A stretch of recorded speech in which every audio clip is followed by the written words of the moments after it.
Shalom Bapak Ibu Saudara yang dikasihi Tuhan.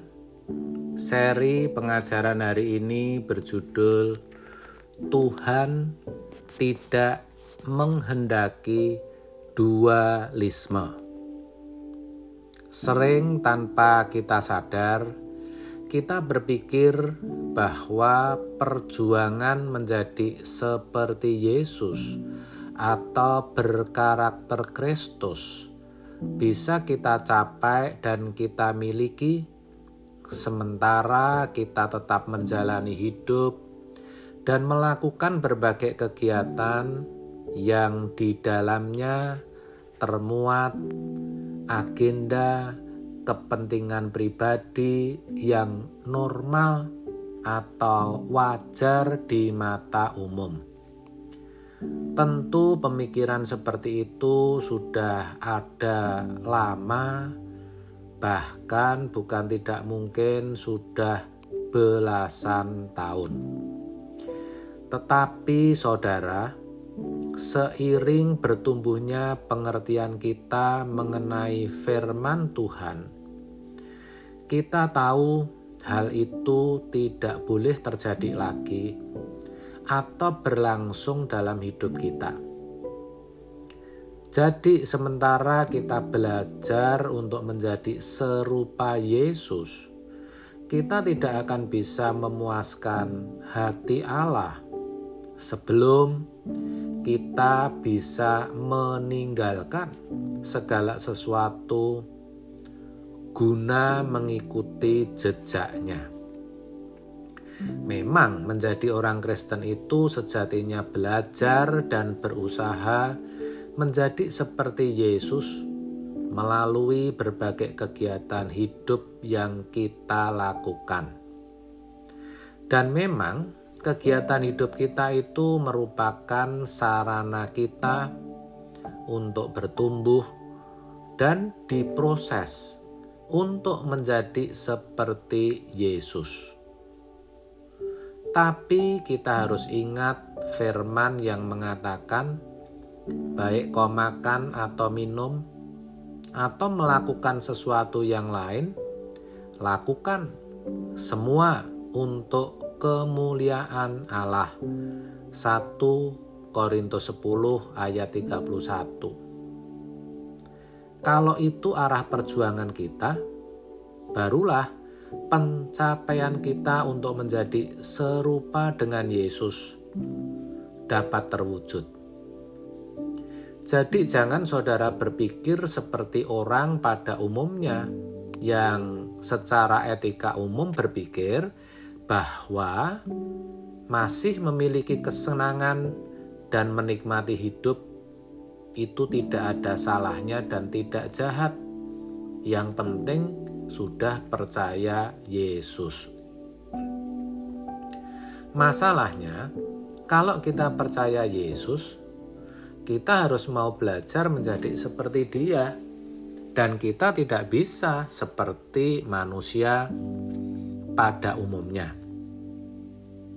Memang harus diakui, sebagian besar orang Kristen sudah merasa selamat, sementara mereka menjalani hidup dan menikmatinya karena merasa sudah percaya Yesus dan kepercayaan itu dianggap sebagai suatu jaminan masuk surga. Pada umumnya, orang Kristen berpikir tidak perlu ada usaha yang signifikan untuk menjadi seperti Yesus. Sekarang saudara, yang sungguh-sungguh mau menjadi seperti Yesus saja masih bisa memiliki nuansa dualisme. Artinya masih sulit meninggalkan dunia, sehingga pencapaiannya tidak sempurna dan sangat sulit. Dualisme itu keadaan hati yang mendua. Yang kita miliki pasti sangat menghambat pencapaian hidup sempurna. Karena ada benih kodrat dosa yang masih ikut bertumbuh. Sebab kita masih memberi ruangan kodrat dosa kita hidup bahkan bisa berkembang. Apalagi kalau doktrinnya tidak benar atau tidak tepat. Itu menjadikan ruangan untuk kodrat dosa bertumbuh, bisa semakin luas. Tapi saudara, kalau tujuan hidup kita hanya Tuhan dan kerajaannya, di mana kita dipanggil hanya untuk serupa dengan Yesus melalui semua kegiatan yang kita lakukan, maka firman Tuhan dalam Roma 8 ayat 28 tergenapi. Sebab tidak ada ruangan yang kita sediakan bagi dunia, dan cara pikir dunia juga tidak masuk ke dalam pikiran kita. Sementara kita terus mematikan kodrat dosa dalam diri kita. Pada tahap tertentu kita harus belajar untuk bisa menjadi manusia yang bersih, tidak melihat apa yang tidak perlu kita lihat, tidak perlu bicara apa yang Tuhan tidak kehendaki, tidak melakukan apapun yang Tuhan tidak suka. Jadi kita memang harus sepenuhnya untuk Tuhan. Kita tidak boleh memberi ruang sekecil apapun untuk kodrat dosa. Walaupun kemudian faktanya masih ada kedagingan kita yang belum mati. Tetapi kita akan kokoh di situ karena kita memberi ruangan tanpa batas bagi pencapaian kesempurnaan hidup.